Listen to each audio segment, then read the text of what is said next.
찾다가 가장 적합한 사람이 없으면 그 사람을 선택할 수도 있는 거지 못할 거고 있습니다.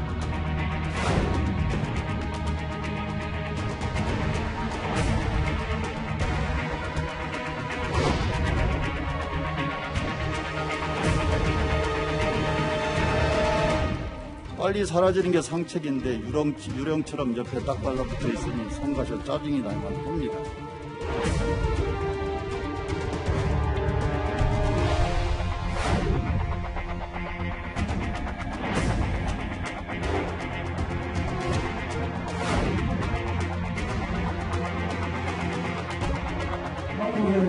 네. 글쎄, 그건 제가 지금 말씀드리기 어렵습니다.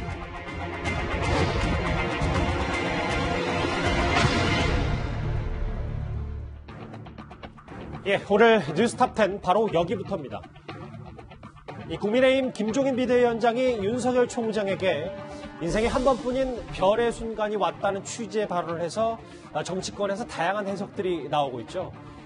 이 얘기 먼저 그 발언부터 먼저 들어보도록 하겠습니다.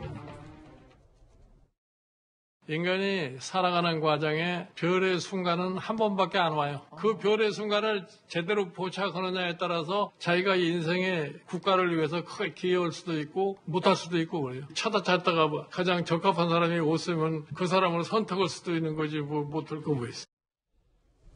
제1야당 대표의 발언이기 때문에 좀 파장이 있어서 이 얘기부터 좀 짚어보겠습니다. 김 변호사님. 네. 별의 순간, 이 얘기를 두고 오늘까지 흘러나오는 얘기는 김종인 비대위원장이 윤 총장 7월 전에 결단해서 어느 당으로 가던 대선 출마 의지를 표명해라 이런 얘기인 것 같습니다. 파장까지는 아닌 것 같고요.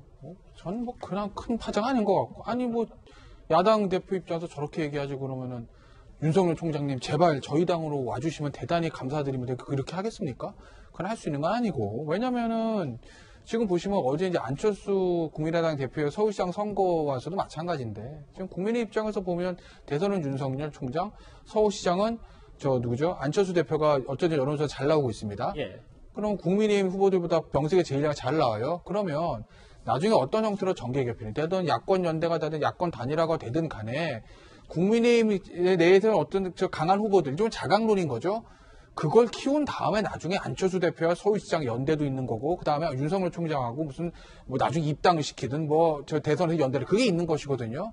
그렇기 때문에 지금 상황에서 국민의당의 비대위원장을 하면 당연히 안철수 대표도 마찬가지지만 윤석열 총장에 대해서도 일종의 견제고, 국민의 입장에서 보면 당신들 필요 없어 우리 힘으로 갈 수 있어라는 메시지는 정치적 메시지로 할 수밖에 없는 거예요.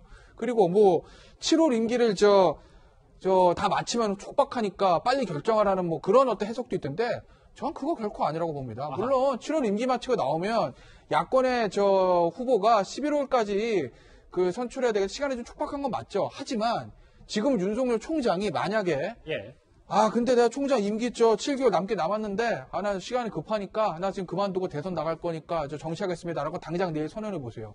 이건요. 그렇게 되면 윤석열 총장이 그동안 해왔던 모든 행위들이 다 정치적 목적이 있던 행위가 돼버리는 거예요. 그리고 추미애 장관이 무리해서 윤석열 총장 찍어내려고 그랬을 때 법치주의를 얘기하면서 나는 그러지 못하고 이거는 법치주의에 맞지 않기 때문에 나는 법정 투쟁을 할 거고 임기 채우겠다는 말이 다 거짓말이 돼버리는 것이거든요. 그러니 나중에 야당과 함께 하더라도 야권을 위해서라도 윤석열 총장 개인을 위해서라도 7월까지 임기 마치고 정치에 들어오는 게 맞죠. 들어오더라도. 그렇기 때문에 김종인 비대위원장의 7월 전에 거취를 결정하라고 압박을 했다는 해석은 저는 잘못된 해석이라고 봅니다. 김태현 변호사님이 생각보다 냉소적이시네요. 아니, 현실은 말씀드린 거죠. 이던 의원님. 그래서 일각에서는 야당의 대표가 노골적 구애 아니냐라는 얘기도 있으면서도 윤 총재에게 애둘러서 우회적으로 참다 못해 화를 낸 것이다 라는 분석도 나오는데, 이던 의원님은 김종인 비대위원장의 이 발언을 어떻게 생각하세요? 저 두 분석도 맞지만 그 의도는 굉장히 명확합니다. 세 가지 정도가 있어요. 첫째는 요 며칠간 안철수, 오세훈, 나경원, 홍준표 이렇게 만나면서 서울시장 후보를 중심으로 해서 마치 김종인 위원장을 왕따라는 말을 사용하나요? 배제하는 듯한 그런 움직임이 있었습니다. 예. 김종인 위원장으로서는 굉장히 위기감을 느낄 수가 있죠. 완전히 서울시장 후보 관련해서 주도권을 상실하는 상황 아닙니까? 그러니까 뭔가 주도권을 잡아야 되겠다. 서울시장을 뛰어넘는 대선 후보 이슈를 가지고 잡아야 되겠다. 그래서 어제 오늘 윤석열 총장에 대한 그 이슈를 우리가 가장 먼저 얘기하지 않습니까? 네. 그 점은 성공했죠. 두 번째는 국민의힘 입장에서 보면 실제로 만약에 윤석열 총장이 나오지 않거나 여권으로 가면은 굉장히 당황스러운 일이고, 만약에 온다면 빨리 데려오고 싶은 거는 뭐 당의 입장으로서 그럴 수도 있겠죠. 세 번째는 윤석열의 별의 순간, 뭐 안철수의 별의 순간을 얘기하는데, 김종인 위원장은 지금도 김종인의 별의 순간을 기다리고 있다고 봐야 됩니다. 김종인 위원장의 여러 말을 굉장히 이해할 수 없는 부분들이 많은데, 만약에 김종인 위원장이 아직도 내년 대선 후보에 자기가 국민의힘 대통령 후보로 나오겠다, 이걸 전제로 해서 생각하면 많은 부분이 이해가 돼요. 왜 대선 주제를 안 키우는지, 왜 서울시장을 자기가 마음에 맞는 인물로 꼭 세워야 되는지, 모든 건 아니지만 상당 부분이 해소가 됩니다. 그러면 이런 의도하고는 별개로, 그러면 윤석열 총장이 여당 후보가 될 수 있느냐, 이 부분도 굉장히 시청자들이 궁금해하실 것 같은데, 정치란 건 모든 일이 다 일어날 수 있습니다. 여당 내에서 이낙연도 싫고 이재명도 싫고, 그러면 제3의 후보를 뽑아야 되겠는데 당에는 없는 것 같고, 그렇다면 윤석열은 어떤가 하고 책상에서 이렇게 그 그림을 그리는 사람이 있었거나 아마 지금도 있을 가능성이 있습니다. 그런데 윤 총장이 만약에 그런 선택을 한다, 그렇게 되면은 예전에 그 스티브 유가 해병대 가겠다고 하고 미국 시민권 받아가지고 돌아왔을 때 느꼈던 분노 같은 거를 아마 우리 국민이 그 윤석열 총장한테 느낄 것 같은데, 김종인 위원장의 본인이 정치적인 공경에서 벗어나기 위해서 윤 총장을 굉장히 이용했고, 윤 총장은 이번에 상당히 적어도 보수 중부층에서는 본인의 의사와는 상관없이 타격을 좀 받았을 겁니다. 알겠습니다. 새로운 해석이신데요. 근데 윤석열 총장을 향해서 별의 순간이라고 말한 김종인 비대위원장의 이 말을 여당에서도 본격적으로 비판을 시작했습니다. 민주당의 신동근 최고위원 오늘 이런 말을 했습니다. 참다 못한 국민의힘 김종인 위원장이 윤석열에게 별의 순간을 얘기한 것은 정치할 거면 그만두고 나오고 안 할 거면 안 한다고 빨리 거취를 정하라고 화를 낸 것입니다. 내 편인 듯 내 편이 아닌 나 같은 존재입니다. 빨리 사라지는 게 상책인데 유령처럼 옆에 딱 달라붙어 있으니 성가셔 짜증이 날만 합니다. 급하고 성가신 마음이야 이해가 됩니다마는 불발탄 돌리기식의 발언까지 하는 것은 참 뜬금없습니다. 오늘 신동근 최고위원이 쓴 단어들이 꽤 많아서 저희가 화면으로도 좀 정리를 해봤는데요. 결국은 핵심은 조상호 부대변인, 김정인 비대위원장이 윤 총장이 여권 후보가 될 수 있다는 이 취지의 발언을 불발탄 돌리기다, 이렇게까지 표현을 했습니다. 예. 아니, 정말 왜 뜬금없이 여당, 이제 본인은 이제 그 김종인 위원장은 야당 대표지 않습니까? 근데 갑자기 왜 여당의 후보인 것처럼 말씀을 하시는지. 왜냐면 기본적으로 그 여당에서는 어떻게 보면 그 조직 자체만의 이익을 위해서 활동하는 윤석열 총장에 대한 시선이 곱지 않아요. 왜냐면 적어도 장관급 지위에 있는 검찰총장이라면 그 어떤 사회 전반에 대해서 좀 바라볼 줄 알고 그 부분에 대해서 상호 협력하는 모습을 보여줘야 되는데, 너무 검찰 일에만 우선하는 그 측면들이 있었단 말이죠. 그래서 그런 부분에 대해서 전혀 고려하고 있지 않은데, 민주당 내 그 누구도 윤석열 총장에 대한 어떤 정치적인 그 영입 가능성에 대해서 말하고 있지 않은데, 타당에서 오히려 그걸 언급하니까 이거야말로 정말 불발탄 늘리기 아니냐. 왜냐면 여러 차례 김종인 위원장 본인이 윤석열 총장이 정치에 나서는 것 자체에 대해서 되게 부정적인 인식을 많이 표현했거든요. 근데 부정적인 인식을 표현한 그 인사를 왜 자꾸 여당 쪽에 자꾸 이렇게 들이미냐는 겁니다. 그래서 그런 부분에 대해서는 충분히 할 수 있는 말이라고 봅니다. 예. 불발탄 돌리기다. 여기 풀도 아니고 나무도 아닌 존재다. 성가신 유령이다. 이런 표현까지 신동근 최고위원이 김종인 비대위원장이 생각하는 윤 총장을 겨냥해서 이런 말을 한 게 아닌가 싶습니다. 실제로 김종인 비대위원장은 불과 몇 달 전까지만 하더라도 윤석열 총장의 정계 진출에 대해서 이렇게 말을 했었습니다. 저희가 한번 모아봤습니다. 정부 내 검찰총장은 아니에요. 당연히 여권에 속한 사람이죠. 여권 내에서 내부의 모순과 갈등 때문에 이런 일이 벌어졌다고 생각을 해요. 정계에 입문할 건지 안 할 거냐는 나로서는 별로 관심도 없고, 뭘 하든지 그건 그 윤석열 총장 개인에게 달려 있는 거라고. 불발탄 돌리기 아니냐는 신동근 최고위원 해석 말고도 김종욱 교수님, 민주당의 시각은 김종인 비대위원장 머릿속에는 윤 총장 들어오지 말라는 방어막을 친 것이다. 윤 총장 아닌 본인 봐달라는 연막작전 아니겠냐. 일단 이 메시지의 그 평가 절하하는 모습도 좀 있거든요. 제 생각에 민주당 의원님들이 그냥 내버려 두세요. 뭐 저게서 반응을 하는지도 잘 모르겠어요. 기본적으로 이 부분에 대해서.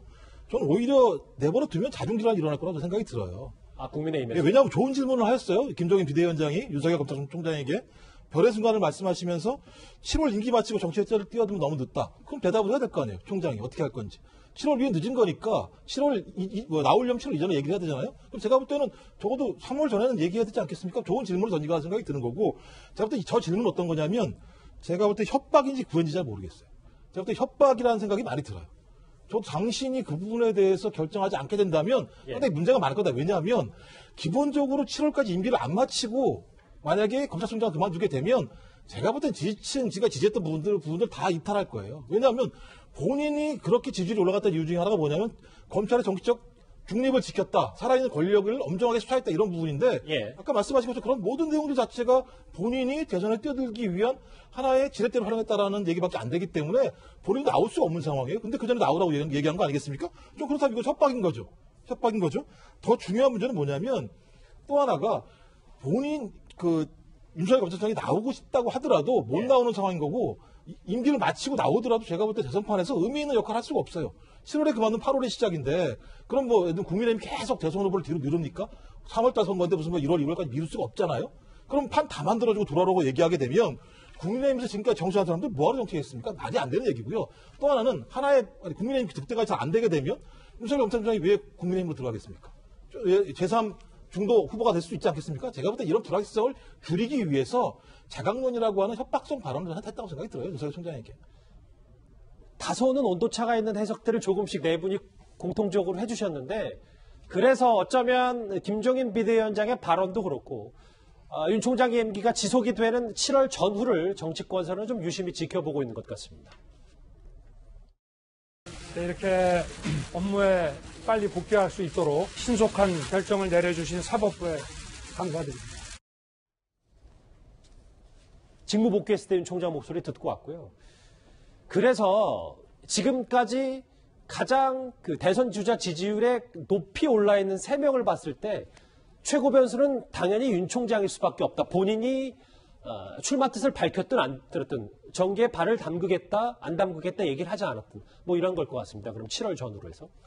7월에 달렸다는 게 7월의 시작 이제 말씀하시는 건데 사실은 그건 아니고 7월, 7, 8월이 마무리일 거고 시작은 아마 서울시장 재보선이 4월 9일인가요? 4월 7일입니다. 4월 8일일 거예요, 시작은. 왜냐하면 민주당이든 국민의힘이든 승패는 갈리는 거잖아요. 지는 쪽은 괴멸적인 타격을 입을 겁니다. 만약에 민주당이 졌다. 그럼 내년 대선 쉬울 줄 알았더니 어려워지겠는걸? 이제 후보를 어떻게 해야 되지? 친문을 내야 되나 비문을 내야 되나? 이낙연 대표의 어떤 거취 문제도 발생될 거고 그러면 제2의 친문 후보를 찾는 움직임도 있을 거고 거기에 따라서 어쨌든 여당에서 지지율 흐름이 좋은 비문인 이재명 지사는 이제 나는 어떤 선택을 해야 되지라는 목소리가 커질 거고 여당에서도 소규모 정계 개편이 있을 수 있어요. 만약 여당이 지면 야당이 졌다. 더 셈법 복잡하죠.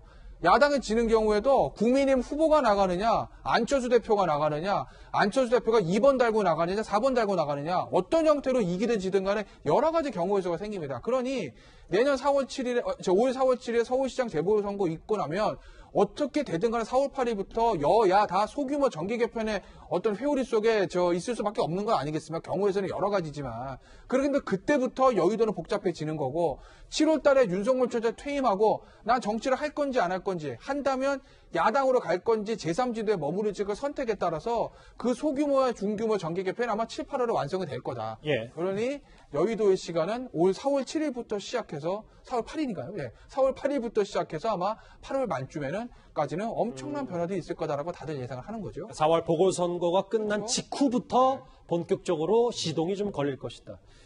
이도원 의원님. 네네. 그런데 윤 총장 본인에게 좀 더 집중을 해보면 저희가 본인의 징계권을 앞두고 여러 심경 변화가 읽혀졌던 반려견과의 산책, 마트 장보기 혹은 본인의 카카오톡 프로필, SNS 메신저 메시지가 이렇게 바뀐 것 두고 여러 가지 해석들이 나와서 일각에서는 또 윤여준 전 장관은 윤 총장의 심경도 좀 바뀌었다 이런 취지의 말도 좀 하긴 했었거든요. 윤 총장의 그 어떤 심경 변화라는 거는 저는 별로 없다고 보고 지금 현재 그리고 아마 취임 이후에 그 유일한 그 심경의 목표는 현 정권이든 전 정권이든 범죄가 있으면 수사하고 2년 임기를 반드시 마치겠다. 그렇기 때문에 현 정권의 그 압박에도 불구하고 지금까지 버티고 있는 거고 그래서 이제 아직도 뭐 징계권이 완전히 해소된 건 아니지만은 일단은 7월까지 임기를 마치는 거를 최고의 목표로 한다고 봅니다. 그러면 그 이후에 그게 국민과의 약속이기도 하고요. 그 이후에 정치를 하느냐 안 하느냐 그건 본인이 결정을 할 문제고 만약에 정치를 한다면은 왜 검찰총장 출신이 즉시 정치를 하느냐 이런 비판이 나와도 그걸 달게 받아야 되겠죠. 7월이 그럼 과연 늦은 시기냐? 12월에 대선이 있을 때, 이전까지 7, 8월에 그 대선 후보를 뽑았습니다. 그렇지만 내년 3월에 대선이 있기 때문에 같은 기간을 고려하면 11월에서 12월 정도에 대선 후보를 뽑을 가능성도 있어요. 그래서 꼭 늦은 건 아닙니다. 그렇다면은 윤 총장은 한 4가지 선택을 할 수가 있어요. 아까 나온 대로 가능성이 굉장히 작지만 여당으로 갈 가능성. 둘째, 그보다는 높지만 그렇게 높지 않은 국민의힘 야당으로 갈 가능성. 그 밖에 정당은 한 국민의당 정도가 있겠죠? 그렇지 않고 그 당들이 다 싫으면은 창당을 할 가능성도 일단 가능성을 열어둬야 되겠죠? 그러면 7월에 정계에 입문해서 늦는 거는 창당하는 경우밖에 없어요. 그렇기 때문에 알겠습니다. 만약에 정치를 한다면은 그거는 시기의 문제는 아니고 다만 한 가지. 정치를 한다고 해서 윤석열이 반드시 대통령은 나와야 된다는 고정관념은 가질 필요 없습니다. 정치를 해도 예를 들어서 법무부 장관을 할 수도 있는 거고 총리를 할 수도 있는 거고 그 다음에 대통령 선거가 아닌 다른 선거에 나갈 수도 있는 거고 어느 진영에 일단 몸을 맡기느냐 이게 이제 우선은 더 중요한 선택이 되겠죠. 그래서 오늘 새롭게 나온 대선 여론조사 결과도 꽤 주목해 볼 만합니다. 직함을 생략하고요. 이낙연, 이재명, 윤석열 이 지지율이 다소 요동쳤습니다. 김종욱 교수님. 제가 5% 이상의 지지를 받은 차기 잠룡들을 한 화면에 좀 모아봤는데 이재명, 윤석열, 이낙연 일단 2순위입니다. 특히 먼저 윤 총장 얘기를 좀 했었으니까 윤 총장 얘기부터 해보면 추미애 장관과의 갈등 구도가 잦아들었는데 불구하고 지지율 하락폭이 좀 크지 않다. 이 의미를 두는 여론조사 전문가들도 좀 있더라고요. 상당히 의미가 있겠죠. 근데 윤석열 검찰총장의 지지는 2가지가 있는 것 같습니다. 하나는 현 정부에 대한 불만을 표출하는 창구로서 윤석열 검찰총장을 지지하는 게 하나가 있을 거고 또 하나 실제적으로 대선 잠재적 후보로서 지지하는 2가지가 있을 거라 생각이 들어요. 이거 혼재되어 있기 때문에 이건 좀 시간이 지나게 되면 추이를 지켜봐야 할 거라는 생각이 드는데 저는 이게 동전의 앞면이랑 뒷면도 봐야 돼요. 이 얘기 뭐냐면 추미애 윤석열 갈등 때문에 뭐가 문제가 생겼냐면 문재인 대통령 국정 지지율이 떨어졌어요. 근데 결론적으로 그 이후에 야당의 후보들은 전혀 두각을 나타내지 못하고 있어요.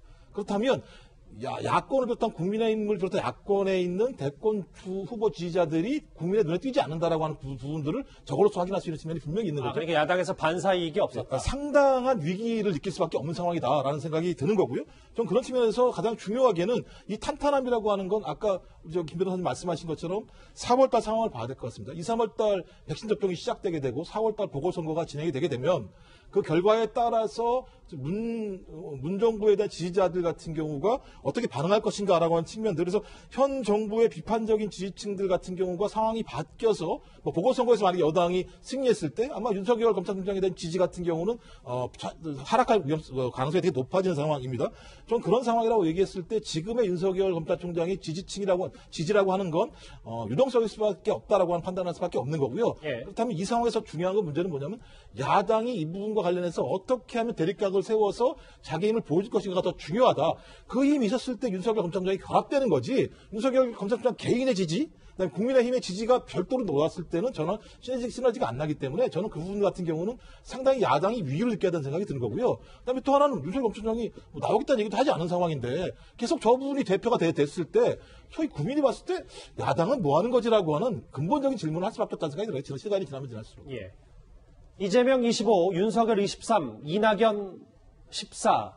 일단 새로운 여론조사는 이런데요. 여론조사는 추이가 중요하잖아요. 다음 걸 보면은 조상호 부대변인님, 이게 특히 뭐 이낙연 대표 얘기는 잠시 뒤에 해보려 이재명 지사의 다성안의 그래프 상승 곡선이 눈에 띄거든요. 이 원동력은 뭐라고 봐야 되는 겁니까? 일단은 이재명 지사 같은 경우는 꾸준히 지지율을 다지면서 조금씩 올라가고 있는 상승 추세에 계속 있었습니다. 그래서 지금 새 시점을 놓고 조사한 결과가 지금 그래프로 나오고 있는데 그 전 조사도 마찬가지거든요. 완만하게 올라가고 있는 상승 곡선이 있었고, 근데 최근에는 이제 특히 이낙연 지사가 사면론을 언급하면서 이른바 지지층에서의 내부 분열이 있었거든요. 그 과정에서 이제 그 민주당 지지층은 기본적으로 사면에 반대하는 여론이 강하기 때문에 그 부분에 대해서 그 민주당 내부에 실망한 그 지지층이 일부 이재명 지사에게 옮겨간 부분도 분명히 있을 것으로 보입니다. 근데 저는 이낙연, 이재명 두 여당의 유력 후보들 지지율 추이할 때마다 느낀 거. 지금 한번 저 그래프 보여주실래요? 추이요? 예. 네, 보여주시면 지금 나올 겁니다. 네, 두 사람의 합을 보세요. 거의 40이에요. 움직이지가 않아요. 그러니까 한 사람이 떨어지면 한 사람이 받아가는 거지. 22, 18 하면 40이죠. 예. 21, 18도 40이에요. 25, 14도 거의 40입니다. 그 무슨 얘기냐? 39, 40에서, 그러니까 결국에는 나중 되면 51대 49 진영 대 진영, 뭐 민주당 계열, 그 다음에 국민의당 계열, 국민의힘 계열 이렇게 해서 여야 이렇게 한 명씩 1대1 대결로 갈 수밖에 없는 거 아니겠습니까? 궁극적으로는. 그러면 지지층 확장이 돼야 되는데 아직 뭐 대선판이 본격적으로 시작하기 전이지만 예. 여당의 유력 후보들 지지율 합산해 보면 확대되는 게 없어요. 계속 최근 몇 달 동안 39, 40에서 왔다 갔다 그 이상 확 치고 나가지 못하거든요. 대통령 지지율들도 40% 아래로 좀 떨어져 있고, 그러니 아마 여당 지도부의 고민은 누가 후보가 되든 간에 어차피 민주당 간판 달고 나가서 싸울 거라고 생각을 하면 이게 두 사람의 지지율 합이 좀 확장이 돼야 되는데 그게 안 되고 계속 40% 안에서 머물러 있는 거, 이게 아마 여당 지도부의 아마 고민 중에 하나가 아닐까 싶습니다. 그러니까 두 유력 대선 주자 합이 40%가 넘지 않고 그 언저리라는 게 고민이다. 지금 지지도도 그런데 최근 흐름들이 좀 그런 경향들이 있거든요. 대통령 지지도 40% 안쪽에서 지금 계속 머물러 있는 그런 상태들이요. 그럼 김 변호사님께 추가로 이 질문도 드릴게요. 지금 이낙연 대표가 이번 지지율에서는 가장 하락폭이 커서 이 대표 측은 뭐 이탈한 것은 아니다.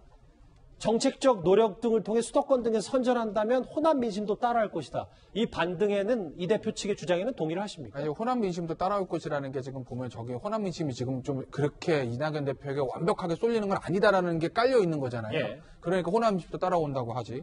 그러니까 호남이 항상 대선에서 전략적 선택을 한다. 호남 분들이라고 호남에서 몰표 주는 거 아니다. 이 얘기잖아요. 예전에 뭐 노무현 대통령 때 보면 호남, 광주 경선 이기고 전국 경선 이긴 겁니다. 당시에 하나가 뭐 전 원내대표 같은 사람 다 호남 사람이었는데 부산인 출신의 노무현 전 후보에게 진 거 아니겠습니까? 당시 후보에게.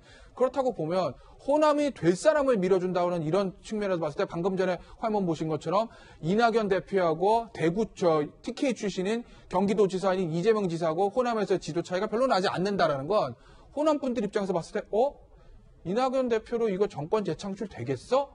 라는 어떤 의구심을 가지기 시작했다는 거죠. 그러니 아마 이낙연 대표 측이 저 부분에서 굉장히 이제 민감할 거고, 뭐, 어찌됐든 간에 이낙연 대표 같은 경우 서울시장 선거죠.